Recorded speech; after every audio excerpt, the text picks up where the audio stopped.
quick overview of all four wheels off, all four corners of the car up.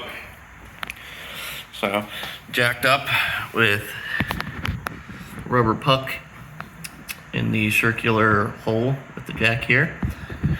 Through a flat top jack stand under where the lift pucks install in the oval hole. When you jack up the car at this spot, it also lifts up the front. So I just threw a jack stand with an adapter under there on the lift pad in the front there. And did the same for the other side because I have two jacks. I did one side at a time, and I do still have pressure on both jacks just so I can have the weight of the car distributed in 6 spots. Since all the weight is in the back of the car, I think it's like 60% weight in the back, 40% in the front, something like that. I like having 2 points here. If I had 2 more jacks, I'd put them up front, but it's a bit overkill at that point.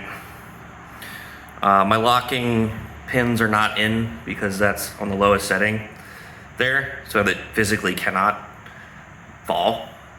And in the front, I do have the locking pins in, but if you're not on the lowest setting, you should have a locking pin in the jack. I just didn't do it there because that's at the lowest it can sit already.